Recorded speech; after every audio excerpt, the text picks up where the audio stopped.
Voilà, bonsoir à chacune et à chacun d'entre vous qui vous trouvez derrière votre écran.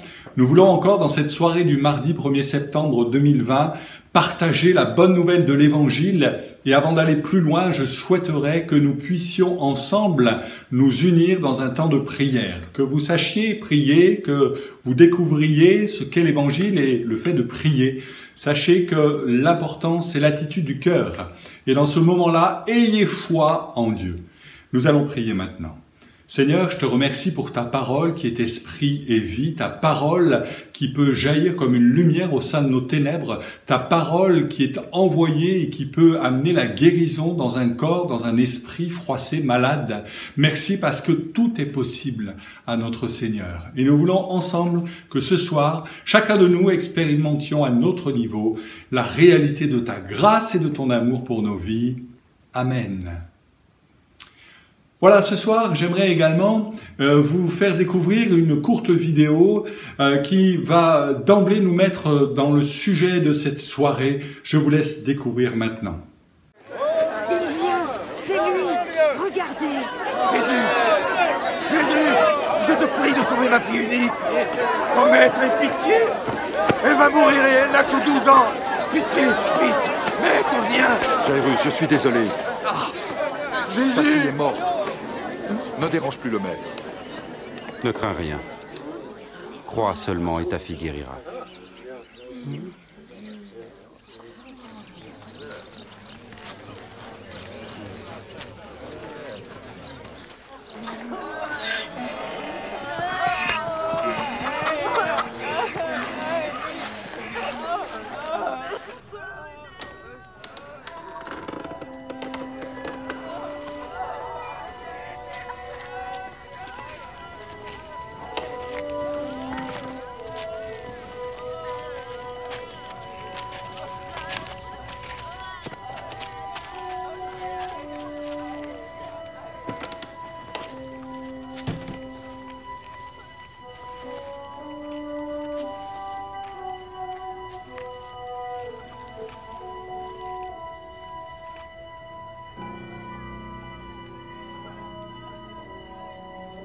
Ne pleure pas.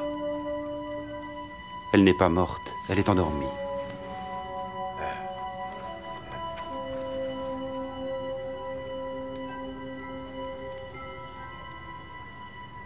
Enfant, lève-toi.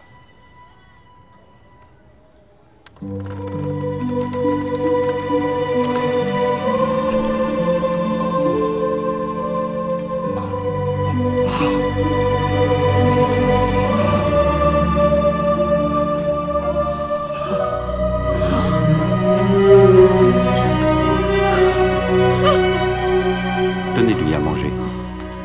Mais ne dites rien. Personne ne doit être mis au courant.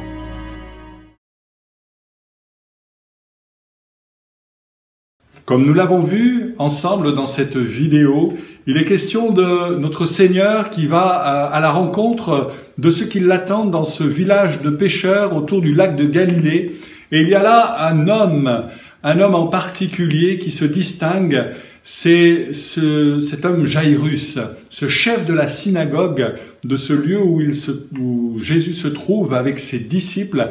Et nous allons dans le texte découvrir une chose qui peut-être n'apparaît pas simplement dans la vidéo. Il est dit que, eh bien, à son retour, Jésus fut reçu par une foule innombrable car tous l'attendaient. Voici, il vint un homme nommé Jairus qui était chef de la synagogue. Il se jeta à ses pieds, le supplia d'entrer dans sa maison parce qu'il y avait une fille unique d'environ 12 ans qui se mourait. Pendant que Jésus y allait, il était pressé par la foule. On est dans cette période du ministère terrestre de notre Seigneur qui est à son apogée au niveau de la popularité, tant bien même que Jésus, lorsqu'il accomplira ici ou là des miracles, souhaiterait, et c'est le cas pour ce qui va se passer ici avec la fille de Jairus, souhaiterait que cela ne soit pas trop ébruité, parce que Jésus suit une trace bien précise qui est la volonté de son Père, tandis que les hommes voudraient faire de lui un leader politique, charismatique, afin d'envisager à un moment donné une insurrection contre l'envahisseur romain. Bien évidemment, ce n'est pas le projet divin, et simplement le Seigneur souhaite au maximum ne pas avoir à entrer dans ces conflits d'intérêts politiques, mais garder le sillon que Dieu lui a tracé, faire de la volonté de son Père sa nourriture quotidiennement. Alors, dans ce passage, nous voyons effectivement qu'une foule innombrable l'attend à son retour de cette traversée du lac de Galilée, et il y a là une réalité, un empressement, une joie. On peut imaginer des femmes avec des tambourins, des enfants qui courent sur la plage en criant Hosanna, Alléluia, béni soit le Fils de David, Jésus-Christ. Et il y a dans cette foule beaucoup d'allégresse, beaucoup de joie, encore une fois. Mais il y a un homme qui, lui, n'a pas le cœur à la fête, qui, lui, n'est pas, transporté d'allégresse, n'a pas envie de lever ses bras, mais plutôt ses bras sont ballants le long de son corps. Il est là avec sa détresse. Cet homme, c'est Jaïrus. Et de la même manière, peut-être, vous qui êtes derrière votre écran, vous pouvez constater autour de vous des personnes, malgré le conflit, malgré la situation actuelle, sanitaire actuelle, qui cependant ont des sujets de satisfaction, ont des sujets de joie, ont encore la possibilité de travailler, encore la possibilité d'être aimés, et tandis que vous, ce n'est pas du tout la situation qui est la vôtre. Ça ne fait pas écho dans votre cœur, ça même vous heurte votre entendement, et vous êtes, vous, dans une détresse particulière. Vous êtes, vous, peut-être comme à l'image d'un Jaïrus du temps de Jésus, vivant une sombre difficulté, une maladie qui peut-être est là et vous ronge, ou vous ronge un de vos semblables, un de vos enfants. Peut-être est-ce la situation économique qui n'est pas au plus haut dans votre existence actuellement. Et il y a là beaucoup de détresse. Et cet homme, qui est pourtant chef de la synagogue, qui est un homme, érudit dans les choses religieuses, ne voit aucune issue à la situation de sa fille qui se dégrade de jour en jour. Sa fille, lutte heure après heure, minute après minute pour un souffle supplémentaire qui la maintiendrait sur cette terre, qui la maintiendrait en vie.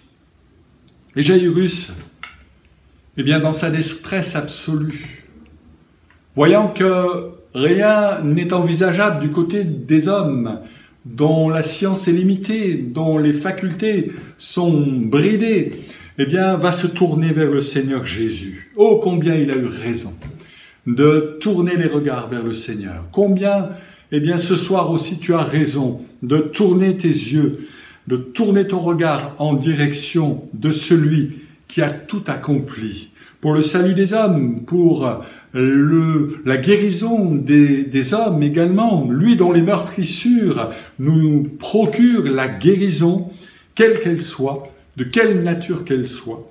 Jaïrus va trouver Jésus. Il littéralement se prosterne, se jette à ses pieds là, peut-être alors que Jésus est encore sur le sable mouillé de cette plage qui l'accueille. Voici que Jaïrus se jette à ses pieds. Il n'hésite pas au regard même de la foule. C'est un homme qui a une certaine notoriété publique. C'est un homme d'un certain rang, d'un certain charisme. C'est le chef de la synagogue tout de même. Cependant, il ne regarde pas à sa position d'homme élevé dans la société de son temps, mais il se jette aux pieds de Jésus. Vous savez, on ne peut pas s'approcher de Jésus avec son orgueil. On ne peut pas venir auprès de Dieu en demandant son aide et son secours avec nos titres, en présentant notre pédigré, notre CV. Mais il faut venir tout à fait humblement, en disant « Seigneur, quand bien même j'ai réussi dans la vie, Je sais qu'une chose, ce n'est pas ces diplômes que j'ai pu acquérir, ce n'est pas cette position dans la société, ce rang parmi mes semblables qui va apporter quoi que ce soit dans mon mal-être, dans ma difficulté de vie. J'ai besoin de me tourner humblement vers toi. J'ai besoin, de quitter le manteau de ma propre justice et de venir, entre guillemets, comme m'étant tout nu devant toi, en disant, Seigneur, devant ma difficulté de vivre, devant la souffrance qui étreint mon âme jour après jour et nuit après nuit, je n'ai pas d'autre solution que de me jeter à tes pieds. Croyez-le, l'humilité précède la gloire, tandis que l'orgueil précède la chute et la mort. Et Dieu nous invite à abandonner ce semblant d'orgueil qui ferait que nous ayons quoi que ce soit à revendiquer ou à faire valoir devant Dieu.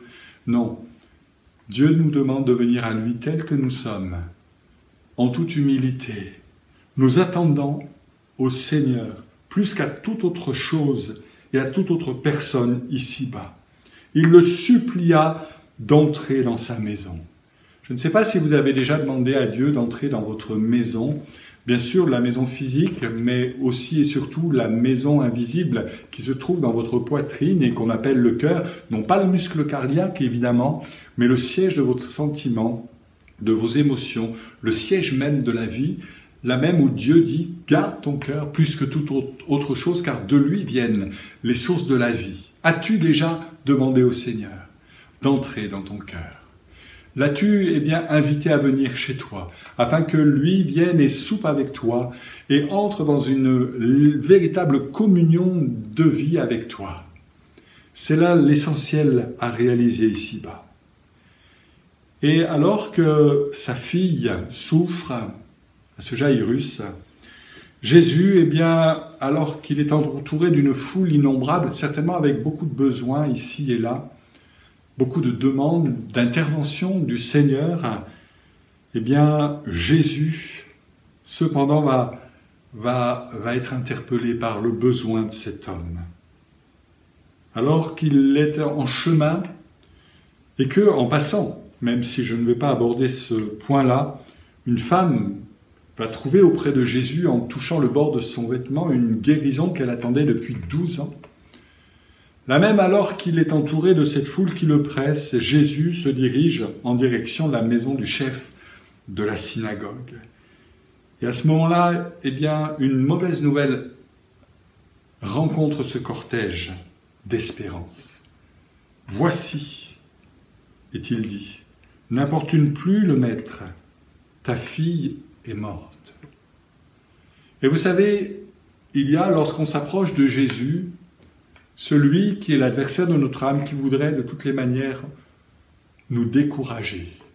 Combien de fois et à maintes reprises n'avons-nous pas constaté des gens qui s'approchent de Dieu, qui font des premières expériences de foi, mais qui vont subir les revers comme des attaques pour les dissuader d'aller plus loin dans l'expérience de foi et de vie chrétienne. Combien de fois l'adversaire voudrait nous mettre des bâtons dans les roues afin que nous n'avancions pas et que nous puissions nous arrêter et voire même rebrousser chemin pour retourner dans les sentiers de notre ancienne vie. J'aimerais te dire ce soir, ne te décourage pas, de quelque manière que ce soit, que les attaques viennent de tes proches, de ceux de ta famille, de ton entourage professionnel, de quelque autre manière que ce soit, que la maladie vienne, alors que tu t'approches même du Seigneur.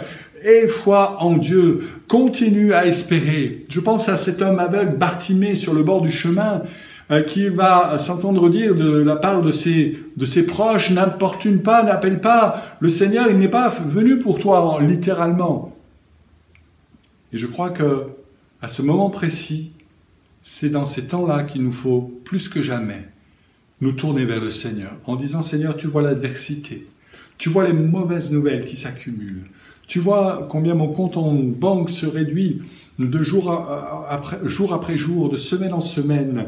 Tu vois les difficultés que j'ai dans le relationnel avec mon patron, avec, pourquoi pas, mon conjoint, avec mes enfants et j'ai besoin ce soir, eh bien, de tirer la sonnette d'alarme et de dire « Seigneur, j'ai besoin de toi ».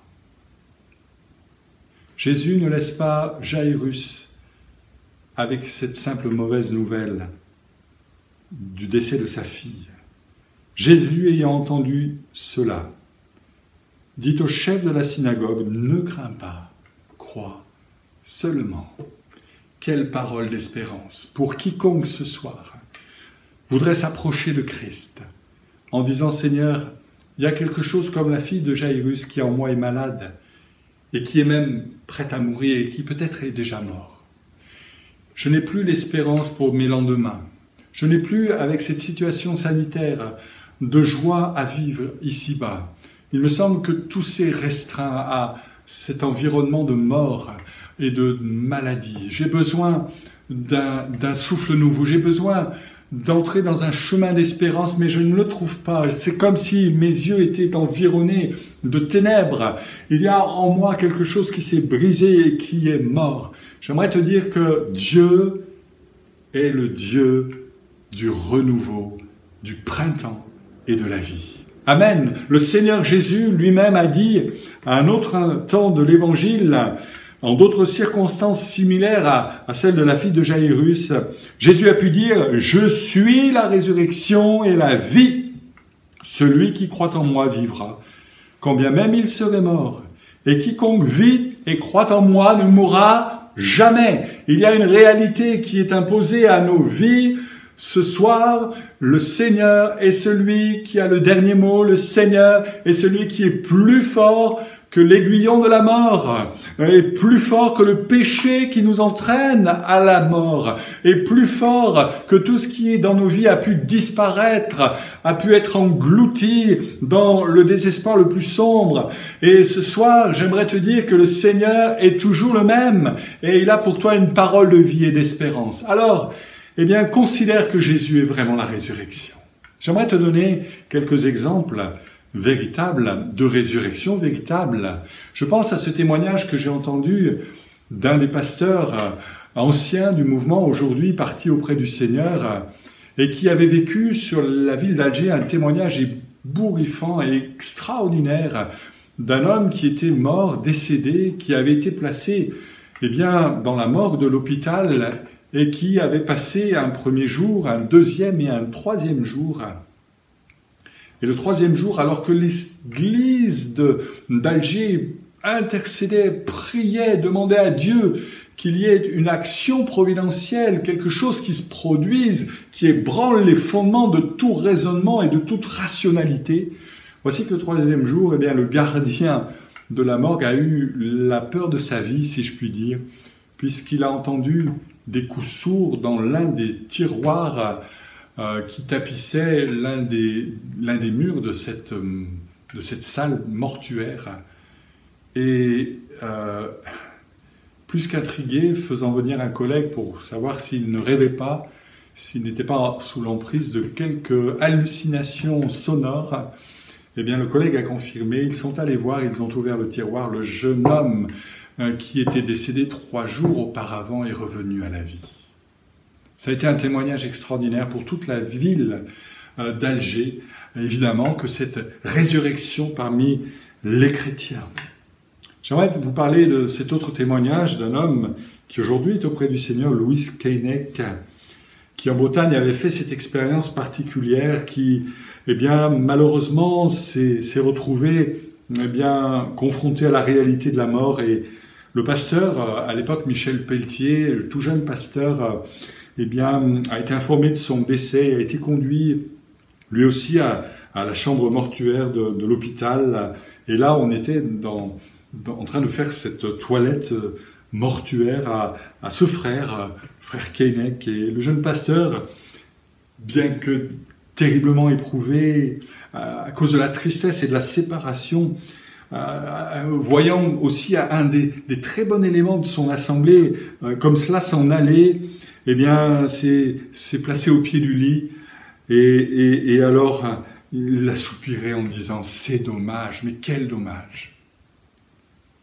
Et au moment où ce pasteur prononce ces mots, une voix le fait sursauter, qu'il reconnaît, la foi du frère Keinec, lui disant « Je reviens !» Je reviens !» Et effectivement, eh bien, quelques instants plus tard, il a eu la joie de voir cet homme qui était pourtant parti, eh bien, se lever, et celui-ci de lui dire « Mon âme s'était élevée vers Dieu, et Dieu a dit « Voici, eh bien, retourne, retourne, retourne pour servir le Seigneur sur cette terre jusqu'au moment eh bien, où je te prendrai définitivement. » Dieu est le Dieu des résurrections. Et ces témoignages authentiques montrent que Dieu est encore celui au XXe et au XXIe siècle qui peut encore agir, qui peut encore intervenir, qui peut encore manifester sa grâce. Alors, s'il y a quelque chose qui soit mort en toi, sache que Jésus dit, ne pleure pas, comme il a dit à cette famille, ne pleurez pas, elle n'est pas morte, mais elle dort. L'ayant saisie par la main, il dit d'une voix forte, enfant, lève-toi. Et son esprit revint en elle, et à l'instant même, elle se leva. Et il y a là une grâce particulière que tu peux vivre, toi qui te sens dans les détresses les plus absolues. J'aimerais te dire de la part du Seigneur, et de tout mon cœur, que Jésus veut te relever, que Jésus ce soir veut te saisir par la main. Et il va faire ce qu'il a accompli, voici, il y a 2000 ans pour cette jeune fille, voici au siècle dernier pour le frère Louis Keinec, pour cet autre frère en Algérie, et d'autres qui ont vécu ce miracle extraordinaire d'une résurrection. Peut-être que ce n'est pas ton corps qui est mort, mais ton esprit est mort, mais ton cœur est mort et desséché. Et peut-être tu as besoin de te tourner vers la croix, en disant « Seigneur, que ton sang me pardonne de tout péché ». Peut-être tu as besoin de te tourner vers le tombeau, qui est vide, où le Seigneur eh bien, a triomphé de la mort, quelle qu'elle soit. Peut-être tu as besoin ce soir de venir auprès de Jésus, en disant « Seigneur, fais-moi grâce, pour ma vie, pour mon foyer, j'ai besoin de ton secours ». Alors nous allons prier dans quelques instants, mais avant cela, j'aimerais terminer avec cette précision. Jésus ordonna qu'on lui donnât à manger. Autrement dit, au-delà du miraculeux, de l'extraordinaire, de ce qui semble à vue humaine inconcevable, mais qui est concevable par la puissance de Dieu, eh bien ce miracle va avoir lieu, mais cependant Jésus parle après de choses très terre à terre. Tu vas continuer à vivre ici-bas. Ton âme va être renouvelée, ton cœur va être régénéré. Et sache que si cela arrive, c'est pas pour que tu en profites égoïstement, mais c'est pour que tu vives pour le Seigneur. Non pas à 80%, non pas à 90%, mais à 100%. Afin que tu puisses proclamer que oui, il y avait quelque chose en toi de mort, mais Jésus l'a ressuscité. Et aujourd'hui, tu vis pour la foi, et pour la grâce, et pour l'amour de Dieu. Tu vis pour témoigner de cette réalité, de cette bénédiction qui va frapper ce soir à ta porte et à ta maison, qui va entrer dans ta vie et dans ton cœur. Tu vis pour ton Seigneur. Alors, ce soir, j'aimerais qu'on termine en priant et en disant simplement, eh bien, au Seigneur, nous te faisons confiance. Ne crains pas, crois seulement. C'est le principe de la foi que Jésus, eh bien, indique à Jairus et t'indique ce soir. Aie foi en Dieu, encore une fois. Place ta confiance dans le Seigneur Jésus, afin de rayonner de sa joie, et que tu puisses en témoigner pour toutes les années que Dieu te donnera vie et te prêtera vie ici-bas. On va prier ensemble. Seigneur, tu connais les besoins qui sont dans les cœurs de chacun ce soir. Tu sais ce qui est mort, asséché, vide, stérile. Tu sais ce qui a besoin d'être régénéré, renouvelé, transformé, changé, ramené à la vie. Et ce soir, Seigneur, c'est encore un temps de grâce. Tu entends la prière des uns des autres et je te prie de confirmer, Seigneur, ta parole, parce que tu n'es pas un homme pour mentir, tu es Dieu qui accomplit tes promesses. Tu as dit, je suis la résurrection et la vie. Quiconque vit et croit en moi ne mourra jamais. Alors Seigneur, ce soir, eh bien, je te prie que des hommes passent de la mort à la vie, des ténèbres à ton admirable lumière, de la puissance de Satan à celle de Dieu, que des chrétiens soient renouvelés, régénérés dans leur vie, dans leur intimité, dans leur communion avec toi. Au nom de Jésus, je te le demande. Agis ce soir avec puissance. Que ton nom soit loué, Seigneur. Amen. Voilà, que le Seigneur vous bénisse. Je vous rappelle, eh bien, notre prochain rendez-vous, dimanche à 10h. Vous pouvez nous suivre sur la chaîne Église Source de Limoges, Source de Vie Limoges. Vous pouvez aussi nous soutenir par un don, une offrande, si vous le souhaitez, en allant sur le site adelilimoges.com. Dans la barre de menu, en haut à droite, il y a un bouton dons et offrandes. Voilà, que Dieu vous bénisse. Continuez à lire les évangiles, ne vous lassez pas de lire la parole de Dieu. C'est d'elle que la foi vient, c'est de cette parole de vie. Alors, entretenez-vous et bonne lecture, à bientôt.